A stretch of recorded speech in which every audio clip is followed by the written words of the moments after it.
It's Petke, the referee looks at his watch. Any second now, it will all be over. 30 seconds by. Watson, the Germans are going down and they can hardly get up. It's all over, I think. No, it's... And here comes Hurst. He's got some people are on the pitch. They think it's all over. It is now. It's 4. I wonder who those people on the pitch were. Maybe they are part of a small group of Englishmen who hoped that long ago triumph would not be repeated this time around, so they would retain their uniquely mythical status. Personally, I felt a bit fed up as we crashed out yet again at the World Cup. But every time I pass by the new championship fixtures stuck on my fridge, that disappointment recedes a little bit more, as I know it is only a few short weeks before I can once again cheer on the eternal glory of my beloved Cherries. Because my name's Michael, and this is All Departments. Here come the Cherries, and we're heading for the top of the tree. Bournemouth is a team that's going to show Division 3. Here come the leaders and the scorers at the Saturday, showing how to win the Southern way.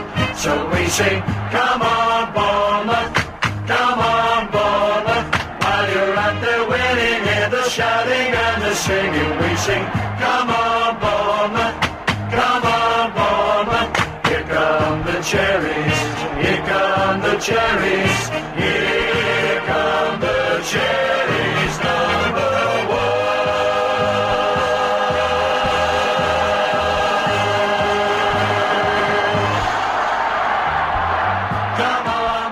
Hello and welcome to All Departments. In the past few weeks we have had the official release of next season's fixtures, with our first 3 opponents, Huddersfield, Exeter and Brentford, harking back to our lengthy history in the lower leagues. The challenge of hanging on to our best players is also reminiscent of the not-so-old days, as Eddie Howe tells us it will be extremely difficult to keep the squad together. Already departing the court with our best wishes are Matt Tubbs and Shwan Jalal, with the Bury-bound keeper's colleague Darren Flahaven retained by the Cherries for yet another year. Junior Stanislas has been the only one of a lengthy list of rumoured targets to arrive at the club, saying all the right things as he rejoins his old manager from Burnley. With frustration and speculation rising in equal measure, the establishment of a new league for the development squad reminds us that there is always a chance that we may already actually sign some of the players that we covet so much.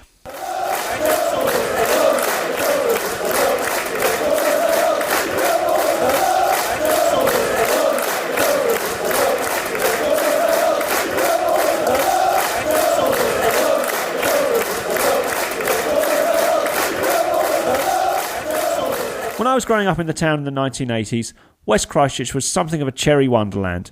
Several of the players lived in the area, as did the manager at the time, Harry Redknapp. Harry's son Jamie just about kept me out of the school team, and I then began to notice, a couple of school years below us, an exceptionally promising young goalkeeper who I soon found out was called Neil Moss. 3 decades on, I spoke to Neil on the phone this week about his life with the Cherries from fan to player to coach. The phone line wasn't the best, but I hope it doesn't hamper your enjoyment of our chat. Neil, welcome to All Departments. Thank you very much. Pleasure to be here. So, we both grew up around the Jumpers area of Christchurch, but my family are from Ireland, so I was the first person in my family to support Bournemouth, but you come from a much longer line of Cherries fans, don't you? Yeah, that's right. Yeah, I said I was in Milton, and then moved to Christchurch when I was 4, and obviously supported Bournemouth ever since. Granddad was a season ticket supporter, so I remember coming with him and going with my mum and dad as well. So all my life, really. And do you remember your first game? No, I remember the team roughly. You know, your Jerry Payton era and your Martin Newson era. Them sort. I think John Williams would have been around at the time. So you know, I remember all of the team rather than the game. But it was some good times. I remember obviously the United one sticking in your mind. Being a young nipper trying to look over the fence. You know, I'm watching those big games, but you know, certainly it was a pleasure to watch the side. They were a decent side back in those days. And were the goalkeepers heroes of yours in those days? People like Jerry Payton, John Smolders, Ian Lee? Ian Lee was I can't remember, I'll be honest with you. I think, I was 4 and 5, really what was going on. But my first recollection was obviously Jerry Payton when he got signed. I think he got signed in whatever, was it mid-80s? So really, the first sort of goalkeeper that I remember looking at and really admiring was Gerry Payton, and really wanted to be sort of like him. And so that was what influenced you to become a keeper. Was it a conscious choice, or was it something that happened by chance? No, it happened by chance, really. My brother was 3 years older than me, so the only reason I was allowed to play in goal play with him or play with his friends was if I went in goal, and that's how I became a goalkeeper. And I found out I was quite good at it. I was certainly better at doing that than I was at playing on the pitch. How did you get picked up by the Cherries? Because I don't think there was an academy like we have today, was there? Not so much. It was a centre of excellence. The first time it sort of happened for me, really, I just went to senior school, so I'd have been 11 or 12, and I was just playing in the trial games for Twynham, and one of the scouts at the time happened to be there and just come up and introduced himself. Lloyd Banks, his name was. And that's how it started, really. Just managed to get myself to the local area sides, like the town sides and the county sides. And then at them sort of games, obviously, you're watched by a whole array of scouts. But certainly my first initial contact with a pro club was at those trials. And who was the manager then? Was it Harry Redknapp? Yeah, it was Harry Redknapp, that's right. Nothing to do with him at all at the time. There was Stuart Morgan and Terry Shanahan, who were two of his friends who were in charge of the youth team side of things. And, I was soon introduced to them and did a little bit of training with the Centre of Excellence and played a few games for them over the next few years. And then signed schoolboy forms in my last year at school when I was 15, having played some decent games for the county side, and that was it. I think that made their mind up that they wanted me to come along and be part of their youth set-up once I left school.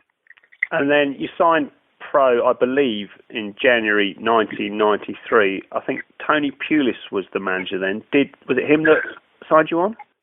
Yeah, that's right. No, it was Tony, and I remember that quite well. He signed me on early. I'd had not a very good first year in the youth team. I hadn't enjoyed it at all, and I was really contemplating trying to, maybe leave, go to college and do something different. But Tony Pulis took over as manager at the beginning of my second year, brought in a guy called Mike Trusson as a youth team manager, and straight away I really liked him, and had a really good pre-season, played some really good games, and it went from strength to strength for me. And in a space of 5 or 6 months, I'd done well in the youth team and done well in a few reserve appearances that I had. And Tony offered me my first professional contract, halfway through my second year. So it was a real, big rise for me in that first part of that second year as my apprentice. And, I certainly have Tony Pulis and Mike Trusson to thank for that. And then you made your debut in April 1993 against Swansea away. You're only 17 then, weren't you? Yeah, I was, 17. I remember it again. It's something you don't forget. I think you ask any player, they will remember their debut. And Swansea were doing really well in the league. I think we were having our usual annual struggle. Not quite down the bottom, but we were certainly not a fancied side in that era. I think the financial troubles had come to haunt us a little bit, and we were struggling, and Swansea were a good side. So it was a case of nothing to lose, really. And although we did lose the game 2-1, the result went against it. I remember coming away and having done myself proud, really. I was really pleased with my performance and got some good praise off Tony and the staff around. And it was a good debut for me, really, in terms of my performance and how I felt in the game. And what was it like for you at that time? You're only young. You hadn't really left school more than a year before, and then you're in a professional football dressing room. Was it difficult, or did you just kind of take it for granted, as people tend to at that age? I think you probably did take it for granted. I've been training with the first team really since the Christmas time. There's only Vince Bartram and myself who were the two keepers at the club, so I trained every day with the first team squad. So I was used to, training with adults. I played a good number of reserve team games as well against, obviously other professional players who hadn't made the first team at that time. It was just that playing in front of the crowd, that was probably the only difference. And I just remember really enjoying it and, being out there, and you've got that innocence of youth and not really knowing what's going to happen and what goes on. And so it was ideal for me really to make that game, and I think I'm right if my memory correct. It was the only game Vince was back fit again for the one after, so it just gave me a good taster to finish off what had been a really good season for me in terms of signing pro and finishing off my youth career at Bournemouth. And we already mentioned your family's long line of Cherries fans. They must have been immensely proud that not only had their son become a professional footballer, but was playing for the team that they supported. I think Mum would say nervous, I think she said on that game there. So yeah, she said I think it's probably one of the most nerve-wracking days for her. It's probably more for her than it was for me. You'd like to think they were. Grandad, bless him, isn't with us now, and nor's my dad. So you hope that you make them proud. And they were big, massive supporters, and my mum, still goes to all the games now, home and away, and she did do when I wasn't with the club, and she loves it now that I'm back here coaching. It gives her that attachment again, but she's been a fan since as young as I was. So you hope that they were pleased in what you did. And then in January '94, you made a tiny bit of Cherries history because you were the first ever goalkeeper to come on as a sub in a 3-3 draw with Brighton. What was the score when you came on? Can you remember?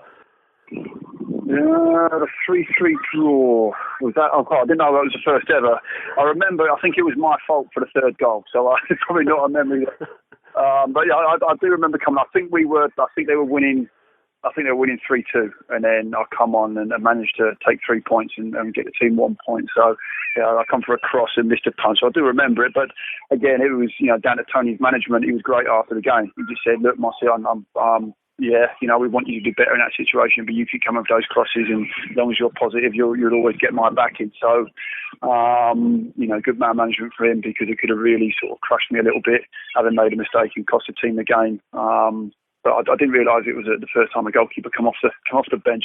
And then in autumn '95, you were appearing a little bit more regularly in the team, and you kept 7 clean sheets in a row. Your confidence must have been sky high at that point. Yeah, Ian Andrews had been brought in. I was still, at the beginning of that season, I was very young to be a goalkeeper, and the team again was struggling. Tony had left, and Mel Machin had come in. And so Ian Andrews was brought in, but he broke his finger. I can't remember exactly it was, but he broke his finger in that season. And I felt a lot more prepared then to play in the games than I had done in the previous times. I felt that I was ready to play first team football. I think I'd grown up a lot, really improved the areas that I needed to improve. And I remember thinking that when I did get that chance, that that was it. I was going to grab this opportunity with both hands and make it really hard for Ian to get back in the side. And I just felt straight away in the first game, I think it was Carlisle, if my memory serves me correct, that made a couple of good saves, and I remember thinking straight after that game, this is where I belong now. I don't want to belong in reserve team football anymore. I really want to push myself to become a first team goalkeeper. And then in December of that year, you were transferred to Southampton. How did that come about? I know it was a strange one. We had the clean sheet run had come to an end, and we had a disappointing result. I think we got beat at Brighton 1-0. And then we ended up going away for 5 days to Spain. It was like a mid-season break that the club had put on. And so I didn't really hear too much about it. It was in the middle of that break, I think my dad rang me up and just said, there's a bit of talk from the club saying there's a couple of clubs interested in you, I think West Ham and Southampton. What did I think? And I was only 19 at the time. And I was a bit taken aback by it all, because I was so enjoying playing the first team football that I knew that going to one of those clubs I'd become instantly a third choice, best a second choice. So it didn't really excite me as much as maybe it should have done. But once I got back to the club, we got back from Spain, the club made it clear to me really that because of the financial problems that they had, they really needed to take the transfer money for me, and so I chose the closer option and what I felt was a better option at the time, and that was to go to Southampton. And you didn't have any scruples as a long-standing fan about going to Southampton, sort of the rivalry that we have with them? It was all just business, really, was it? I think it's got to be off any player.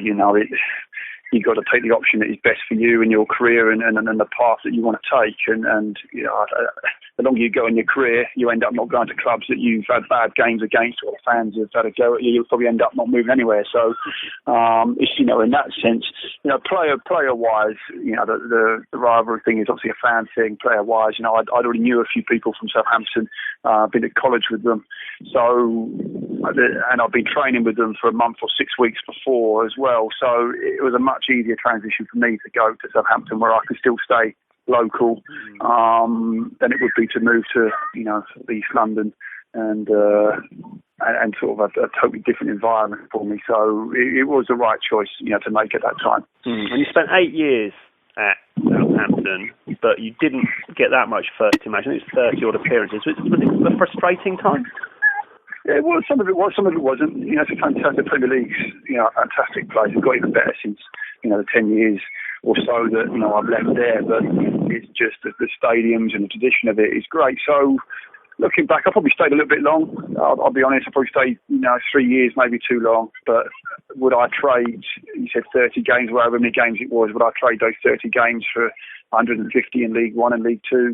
I probably wouldn't, to be honest with you. You know, the experience of playing at Liverpool and playing at these big grounds and playing against Man United, I wouldn't trade them for the world. So, you know, I left when I was 28 to go and play football, and I felt at that point I had another 10 or 12 years in me to go ahead and make loads of appearances. You know, fate obviously dealt me a different blow, but you know, I wouldn't change my time in the Premier League club, having played for some really good managers, really big names. You know, I played against some really big names. It's you know, memories that I'll have forever. So I wouldn't change any of it. When you got there and throughout your time there, I think there was goalies like Dave Beasant, Anthony Amy, Paul Jones. Was it clear that they were a higher level of skill in terms of goalkeeping than the goalies you've been around before?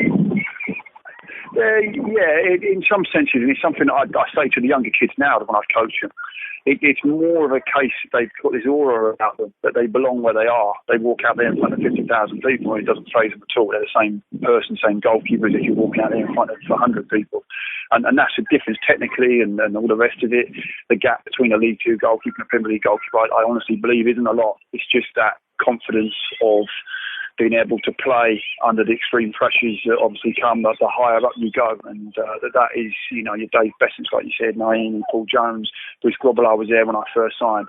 You know, that them sort of characters, they just have this aura about them, that they're very confident, they know what they're doing.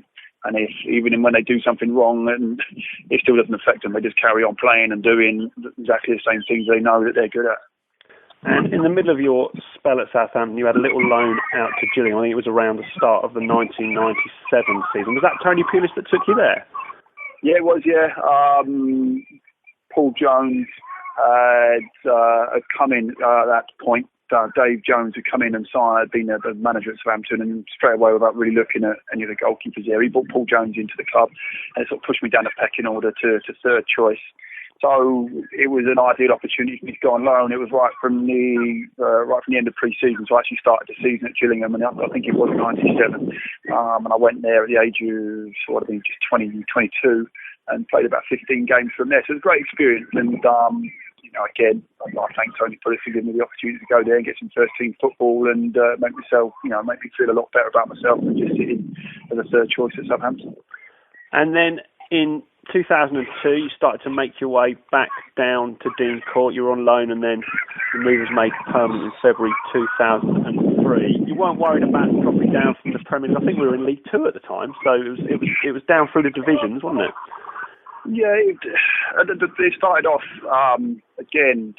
Gordon Strachan had brought Anthony Naeem in, so he'd made it very clear, very honest guy. He said, look, my situation is this, your contract's up at the end of the season. You know, we want to look after you, so go and play some football, go out there and you can have a look at your options, so that you're not left hanging out to dry come the end of the season. So actively I sort of put myself out there a little bit to get some loan moves, and a couple come up which are really up north, again, sort of League Two. But then Sean Driscoll had a goalkeeper crisis. And he said, look, can you come down and cover us for a month? Chris Tardif got injured, Gareth Stewart got injured.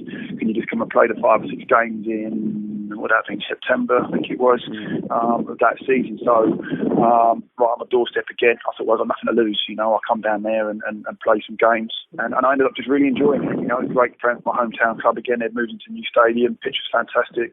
Really good group of players, some which I knew from my time before, Neil Young and obviously Big Fletch. So I just felt like I fitted straight in, and the team put a turn on and started doing really well. We were pushing up the league, and it really looked, that season that we were going to get promoted. So Southampton were really fair. They offered me, all my money up, which meant that I could take a drop down a division, then take a big hit in the wages. But I just enjoyed the playing. I just wanted to go there and play games and be a number one goalkeeper at a football club again. And again, it's not a decision I regret in the slightest. It was, the 3 seasons after that were the best seasons of my career, or were the best seasons of my career. It went well quite quickly because it was in your first season back that we got promoted via the playoffs at the Millennium Stadium. What do you remember about that day? Yeah, a good day, obviously all round. It was, good building up to it. We had a tough draw at Bury in the semi-finals, really tough 0-0 there. Then we managed to do the job on a decent pitch and beat them 3-1. And we knew we were going to beat Lincoln. It was one of those, you can say it afterwards, no one was wanted to say it before, but we knew we were. We knew we were a better footballing side than they were. They had, beaten us at our place, but we felt a bit unjustly so. And the game turned out, we won 5-2, but we were far and away the better side. So it put us back into the League One, and there's obviously a massive gap between the two divisions, which is delighted to get promoted that season. And we did pretty well in the subsequent seasons after that. I think we nearly got in the playoffs probably the next season and the season that followed. In the next season, you were in goal, I think, the night that James Hayter got his record-breaking hat-trick. Did you feel sorry for their goalkeeper? I never feel sorry for their goalkeeper, I'm afraid. And I wouldn't expect them to feel sorry for me if I'm having a bad game. But it's one of them. I've had to have a go at my mum before for sitting behind the goals and actually feeling sorry and telling fans to be quiet when they're barracking the keeper when he's playing badly. So, no, I don't. I'm afraid once you're out there, what I did was I want to win, so I was delighted to see those goals go in. I played that night, I had a couple of broken fingers, so I was just delighted that I didn't have anything to do on the night. And I didn't really realise that actually Hayter scored the 3 goals until someone said it to me the next day, or I read it in the paper the next day. So that's how I don't really pay too much attention to what goes on at that end of the pitch, I'm afraid. And then we had another brush. It was pretty close actually in 2005 of getting in the League One playoffs. I think we lost quite a few games towards the end of the season, but it came down to the last game of the season, and we drew 2-2 at home to Hartlepool. And that must have been very disappointing to just miss out like that. Yeah, no, it was. I remember we had a strange run of results, if I remember. It was, I think we lost a load of home games towards the end of the season. We won loads away. Kids kept winning away from home, but we couldn't get that win at home, and gets us into the last game knowing that we needed to beat Hartlepool, and we fancied our chances. It didn't quite happen. We ended up getting a 2-2 draw, and I think Stocky hit the crossbar at the end, or near the end, with a free kick. But we just couldn't quite, make it into that top 6, which would have been, a great achievement for a squad that it was assembled, really, all 3 transfers, and you'd imagine budget-wise it covered being pretty much near the bottom of that League One in terms of how much money they spent. So it would have been a fantastic achievement, but unfortunately we just fell short. And then after that, was that around the time that your wrist injury became a problem? No, the wrist injury was way after. I played at Gillingham the next season. I think it was like the 4th or 5th game into the season. I just come down and it was and broke the top of my leg, which was, it was only a minor crack. It wasn't a major injury, but like with anything, it's always 6 weeks. You go to a doctor and you've got a crack or a break. It's just, oh, sorry, mate, it must be 6 weeks, and that's how it turned out to be. But unfortunately or fortunately, Gav Stewart came in and he done very, very well in the 6 weeks. It was about 10, 11 games. Had a fantastic run of performances by him and kept me out the side. And I can say it now and justifiably kept his place. If I'd have been in his position, I'd have been devastated to have been taken out of the side. So I remained out of the team, I think, for pretty much all of that season. And ended up getting a nasty ankle injury in a reserve game towards the end of it. So it was a disastrous year for me, really, after having had such a really good run in terms of injuries and consecutive games leading up to it. So it was a bit of a hammer blow for me, but that's football. Yeah, and then you played your last game, I believe, in November 2007 against the Milton Keynes Dons in the Football League Trophy. You probably didn't know at the time that was going to be your last game, did you? No, I remember I got carried off that one, so it's not a really good, nice last game for me. A terrible challenge. Paul Telford sold me short, a little bit short on a back pass, a backward header. So I just come out to take it, and their players followed through with his boot right over the top of the ball, and ended up kicking me right in the face. Big scar down the face to this day. So thanks very much for that. That was I didn't know at the time. That was my last game, and it ended up descending into just coming back from the concussion that gave me, and then did a medial strain on my right knee in training in the week that I was coming back. I was due to play on the Saturday. Kevin Bond had already said that I'd be playing on the Saturday. And then went into that game, after the medial, come back from that, and then that's when I got my wrist injury, which is the one that did me in the end. And was it a difficult decision to retire? Well, it was not my decision. The surgeon just told me in no uncertain terms. He just said, look, your wrist from that point won't stand up to professional football again. He said you might come back for a couple of months, but if you knacker the wrist again, or you get another heavy blow on that wrist, and basically the whole wrist will be reconstructed and it will be pretty much useless to me. So, the surgeon made that decision for me, along with obviously Steve Hard, the physio, and that was that. In retirement, did you have any kind of plan? I think I saw you interview before on YouTube, and you said you didn't really think about much else apart from playing football. You hadn't planned necessarily for the future. So were you a bit of a loose end when you first retired? So I hadn't planned. I've always coached.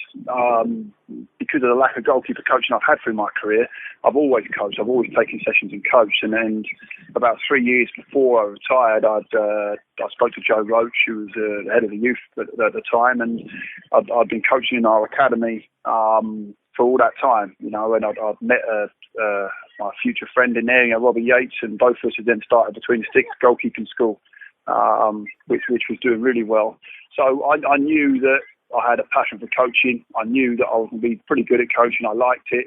So that was going to be my next step. And, first and foremost, once I retired, I was in Plaster. I think it was 5 months after I was injured. So there was little I could do. So I think that was the worst time for me, was immediately after. But as soon as the plaster come off, I just put my mind to getting into the coaching and getting as far into coaching as I possibly could.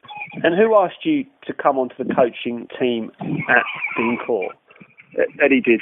Eddie had been made the manager at Christmas, but I was still in Plaster at that point, right up to about the April time, and then end of the season came about for them. They got promoted back into they'd stayed up in League Two when they beat the Grimsby, and then I got a call from Eddie saying, "Can you come in? We'll have a chat," and then we sort of talked about coming in and doing the goalkeepers for us. You must have been delighted.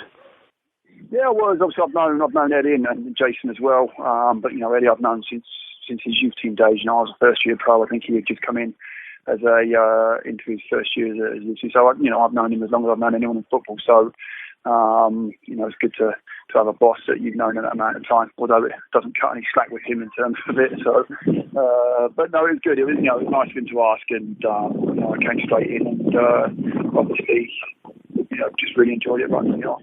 We've had a pretty dramatic few years since you've become involved on the coaching side. We've had, I think, 2 promotions and brushing with the playoffs, and 1 or 2 other things. What's it been like working with the guys? I think the names that spring to mind are people like Shwan Jalal, Downfall Haven, Ryan Allsop, and Lee Camp. We've had a whole a whole host of them really in terms of keepers. They're all got their strengths and weaknesses, all got their different personalities that you have to deal with on a day-to-day basis, and but they've all been different class in their own way. Goalkeepers are a funny bunch. We all seem to get on really well. There's rarely been a goalkeeper in all my years in the game that I haven't got on with, and that's been the case now that I've moved into the coaching. We all coach in a different way. I'm not a yeller and a shouter. I never have been. I try and be a bit philosophical about it, and hopefully 9 times out of 10 the goalkeepers respond and appreciate that manner of coaching rather than someone that just yells and shouts at them all the time. And we had a spell at the start of last season where the goalkeepers seem to be changing with every game, sometimes during the game itself. I remember Ryan Allsop getting sent off at Leeds, and then Downfall Haven came in, he was injured. during that game, I think. Then we had Henderson, who didn't last long. Unfortunately, he got injured. Well, I think that was away at Forest. And then Lee Camp came in. Did your work rate go up during that period because there was such a revolving door of goalies? Yeah, it was an interesting time. That's for sure. It was unfortunate obviously for Ryan, and then Flav come on and he was excellent at Leeds. And Hendo come in. Didn't know him from before, only by reputation. We could obviously get our homework on him to find out what sort of lad he was and how good he was. And he was going to be, a really good loan signing for us because, he had all the attributes to do really well in the Championship. But unfortunately, he got injured, which was his first ever major injury. And then, another door opens and we managed to get Lee Camp in. And again, he was excellent for us in his loan period, and that's what made the club really want to go out there and make sure that we signed him on for the future. We talked about Ryan Alsop's, or I spoke about Ryan Alsop's sending off at Leeds. I remember at the time you were in the press defending the lot of the keeper and saying that you didn't think the rule was fair that keepers got sent off when the foul was kind of incidental to them trying to get the ball. Do you think goalies get fair treatment from referees? No, and I think that what makes it even worse is sometimes there's a very weak decision, against the keeper. When he gets a foul given for him, he'll come for a cross and someone will brush him slightly and then everyone jumps on the bandwagon about how protected goalkeepers are and that annoys you. But I certainly think with the professional foul rule, it's a bad rule. It's not a fair rule. There's no way about it. I've always said if a keeper comes out and takes someone out 2-footed, it's a dangerous challenge, then by all means he should be sent off the same as any other player on the pitch. But by definition, the goalkeeper is always the last man, so he always gets sent off. It's like the handball. A goalkeeper handballs it outside the box, so you get sent off. But the centre forward handballs it into the net, he gets a yellow card. How's that fair? So I do think with those decisions, it does need to be changed because for the neutral player and a neutral fan, they want to see 11v11, and it's all too easy for a goalkeeper to come out trying to get the ball.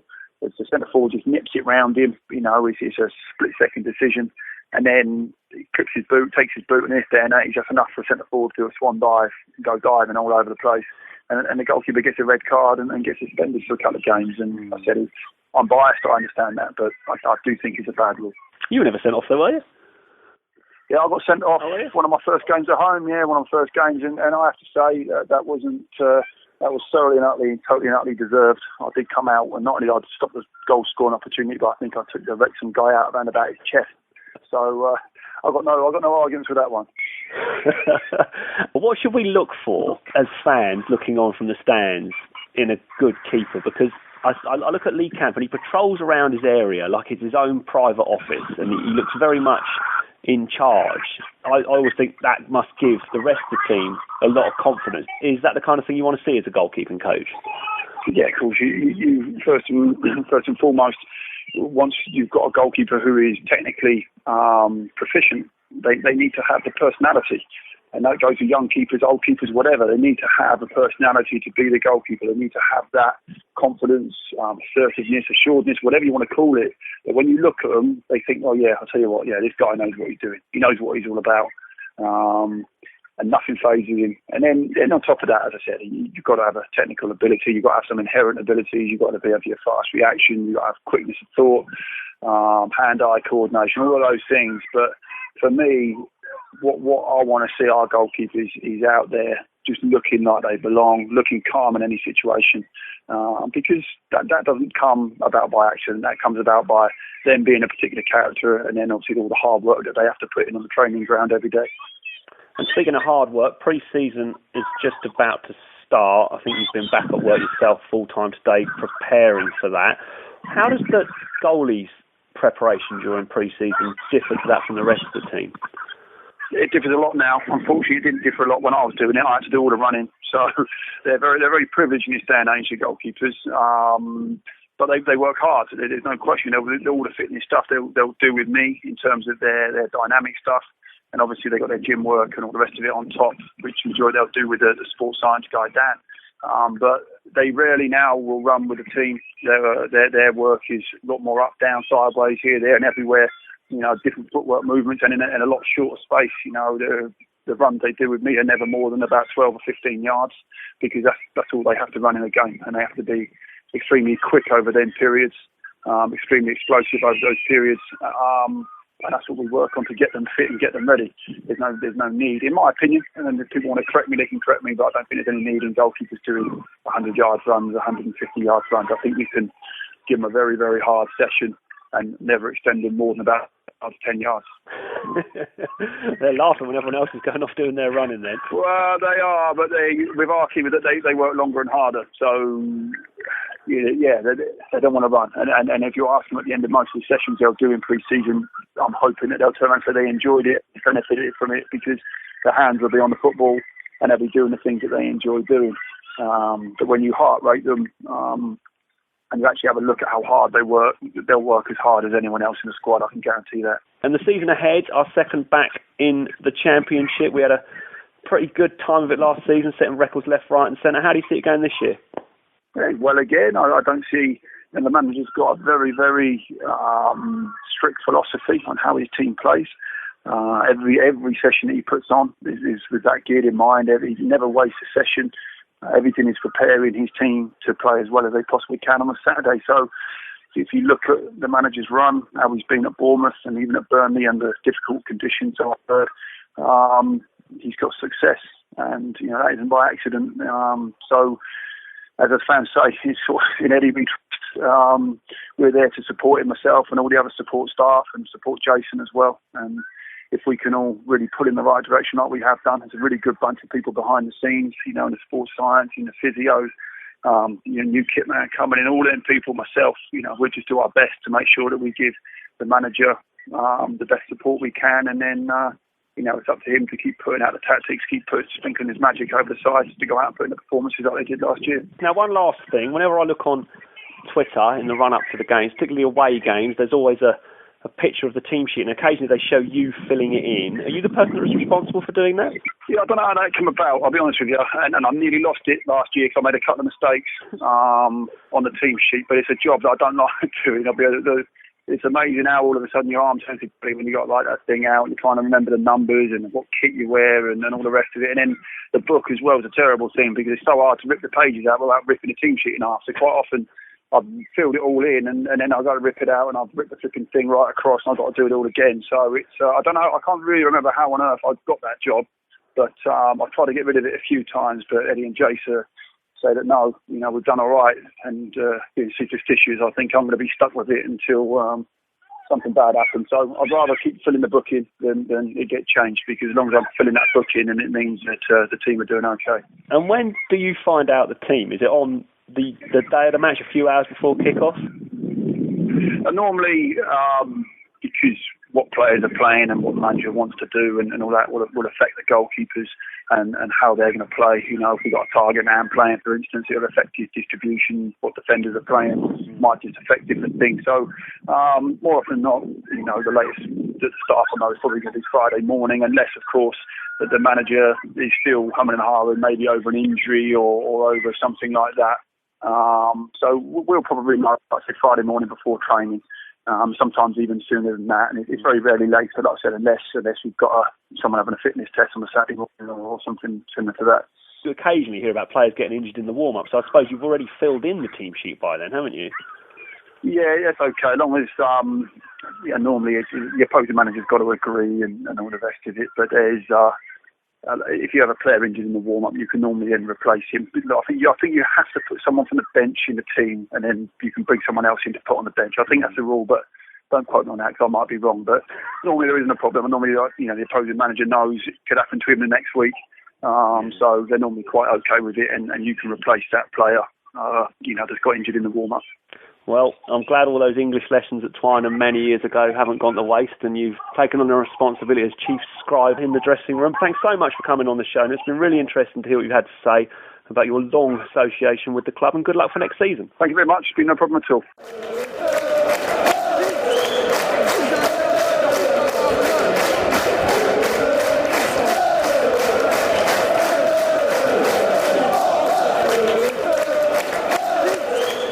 Thanks again to Neil for coming on the show. Really enjoyed hearing his perspective from the goal line.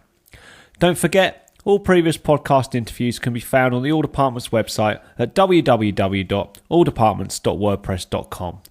Now that the fixtures are out, I'm already starting to think about the post-game podcast next season. So if you fancy coming on after a match, let me know by emailing alldepartmentspodcast@gmail.com or via Twitter @alldepartments. Well, Neil Moss's finest moment in a goalkeeper's shirt came the League Two playoff final victory in Cardiff in 2003. So overcome was the Cherry Nation with the prospect of the match that reason and good taste were cast aside as this redirecting of the Pet Shop Boys compass was committed to vinyl and would now be buried deep in the dark recesses of the collective memory were it not for our glorious 5-2 victory. She'll be back in a couple of weeks, so in the meantime, up the cherries in all departments and goodbye. Go south, there's a team down there. Go south, with a lot of flair. Go south, they're gonna take us through. Where? To Division 2. Kick from Mossy, then Browning too. Big Fletch, O'Connor and Haters through. They're Bournemouth, they're the boys in red. Our Bournemouth, back off the net. Come on Bournemouth, you will hear us shout. Come on Bournemouth, when the lads come out. Come on Bournemouth, it's the greatest sound. Come on Bournemouth, all around the ground is Wade Elliott out on the wing. He's brilliant, the crowd all sing. Carl Fletcher and all the team, you really made our dream. Come on Bournemouth, you will hear us shout. Come on Bournemouth, when the lads come out. Come on Bournemouth, it's the greatest sound. Come on Bournemouth, all around the ground. Oh Bournemouth, the best team in the south. From Reading down to Portsmouth. Bournemouth, we love you till we die. Oh Bournemouth, till we reach the sky.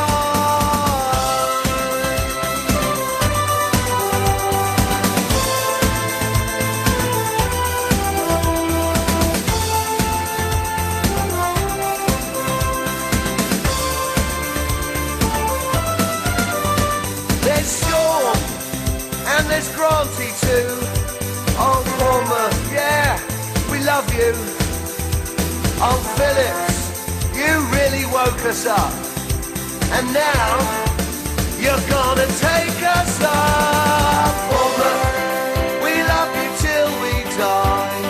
Bournemouth, till we reach the sky. Bournemouth, it's time to say goodbye. Goodbye to Division 3. Bye-bye to Division 3. Bye-bye to Division 3.